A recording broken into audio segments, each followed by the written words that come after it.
So there's my brother and me. I'm looking like an idiot. He looks smarter than me. He's got the Freddy Krueger outfit.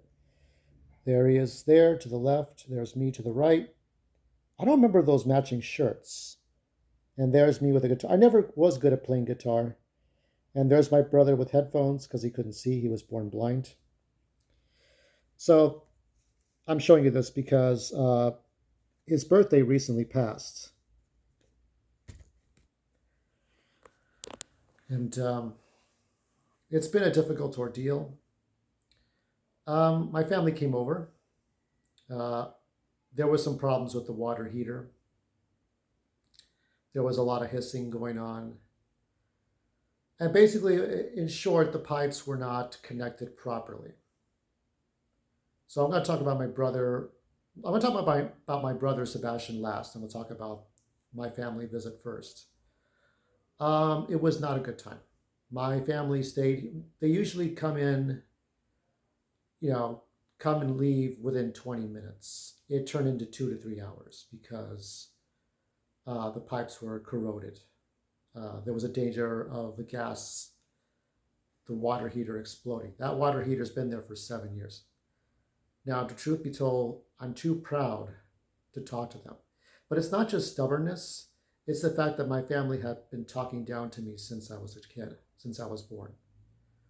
They used my brother as an excuse to make me feel like less of a person because my brother Sebastian had mild autism and he was born blind. He couldn't tell the difference between right and wrong.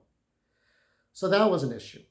Um, but more importantly, it was like I was angry at him or jealous of him when I was a kid. After seeing my brother laid up with AIDS and pneumonia, that was woken up out of me real quick. That was like shaken out of me real quick. When you see that you lost someone, someone like my brother. Now I lost my sister to suicide many years later, but my sister was not a nice person. It's so sort of a double standard. But losing someone like my brother, that was hard on me. That was 1987. This is 2023. So they were mad at me for not telling them sooner.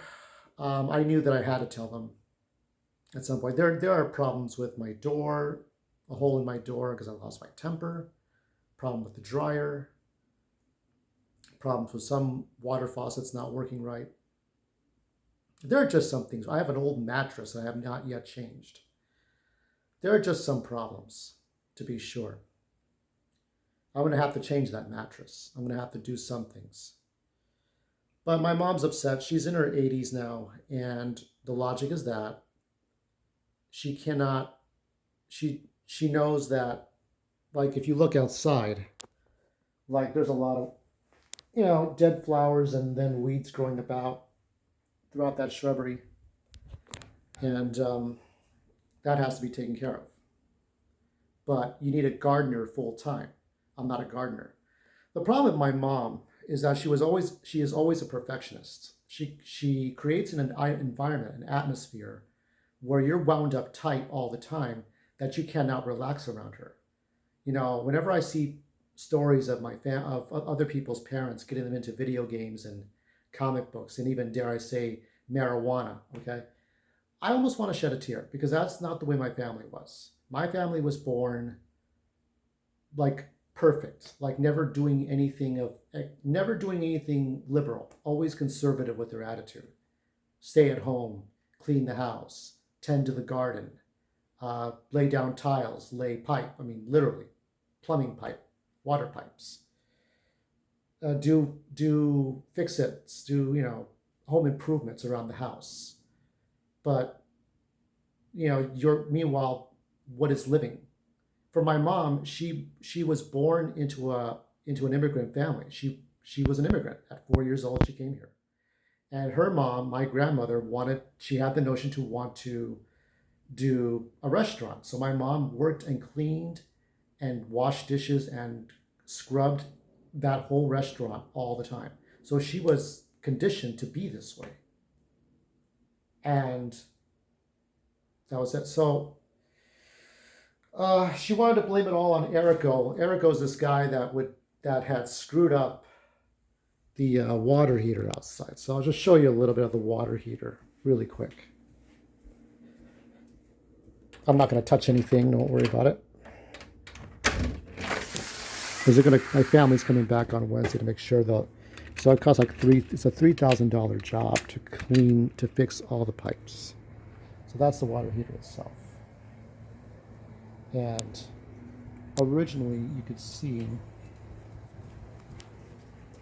that there was some kind of leakage at the bottom, but they had to shut everything off.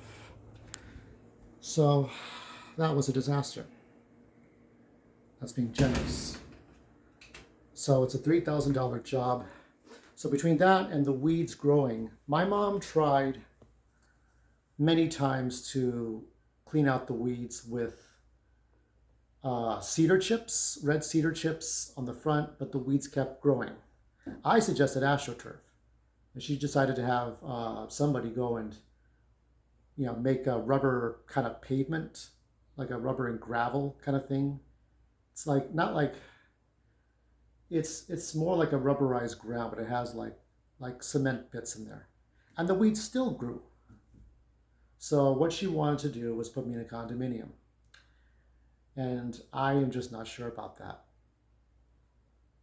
I think the ultimate problem I have is that, and my sister said that she wanted to take care, that she was obliged to take care of me the rest of my life. Um, I'm just not comfortable with that. Now, I said before that I'm not going to go back to blue collar work. If I went back to blue collar work, why? I have no children. I have no wife. I have no ex-wife. I have no alimony, no child support, nothing. I owe nobody nothing, which is probably a great spot to be in.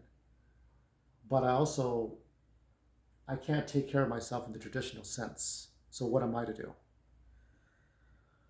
I'm building up the YouTube channel. That has to be my livelihood, or other things as well. TikTok, I'm not trusting of that until I know that there's solidarity in that. I could go on Twitch, but I think with Twitch you have to be a Twitch partner. You cannot do live streams. I don't know how all that works. I don't know how it all works for me. Would I be able to make it on Twitch or Kick or whatever? I don't know yet. I'll try certain things. Maybe I'll watch fan films on Twitch and react to them. Who knows? But right now it's a mess. My life is a mess. Um, and it's difficult to tell where they're at. Now, they come down on me with holier than thou attitudes, but that's as far as this house is concerned. Outside of this house, outside of this yard, they have no jurisdiction. That's what I keep telling myself all the time. Ultimately, I have to take care of me and nobody else. But I want to get your inputs. I want to get your input on what you think of my situation.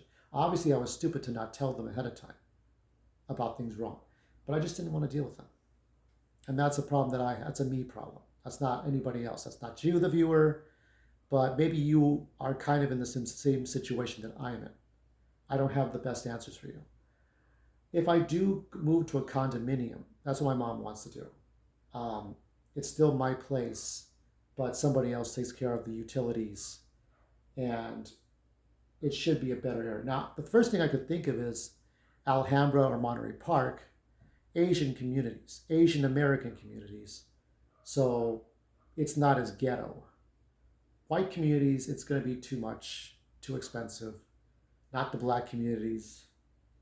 Nothing against you guys, but somewhere where it's not ghetto. Japanese communities, it's very like Torrance. Uh, Torrance is very far. Gardena is very far. But I get my mail in Monterey Park anyway, so I can never talk to these people like I'm talking to you. Whether I'm talking to you, a woman, a man, a young woman, somebody, some intelligent being in outer space. I can talk to you this way, but I cannot talk to my family this way. I have to listen to them telling me what needs to be done as far as my living conditions are concerned, but without making a living off of YouTube or Twitch or a Cash App. which I will set up. I will set up a Cash App. I can do things online. I can take care of certain things, but that is all that I can ever do in this world. If I do, even if I got another job anyway, even if I got another job working at Universal again, or Disneyland or Target, those are minimum wage jobs. Those are not going to be big jobs, and those jobs will kill me. Those are huge jobs. It was barely tiring working those Halloween Horror Nights. The stupid supervisor wanted me to come back at 9 in the morning after I get out of work at 2:45 or 2:42 to 3. Huh? That's not enough time between the time you have to get back home on the freeway and getting back on the freeway. And getting back on the freeway on Hollywood to Hollywood through traffic is shit in the morning. And when I mean shit, I mean like after 5. Okay? It is garbage because everybody's wall to wall traffic. That's hard. So let me go back and find out. Let me go back to the baseball jersey image. So that's all I wanted to talk about. My brother would be 47 this year, but pneumonia and AIDS claimed his life. It's sad. And that's it. I wanted to get this really sad part of my. I'm gonna do 3 videos with just me talking to you, 3 vlogs, and we'll go from there. If you like this video, you know what to do. Get all your friends to watch these. The more hours watched, the more I can finally monetize my videos. And I'll apologize for the commercials, ahead of time. Sorry. All right.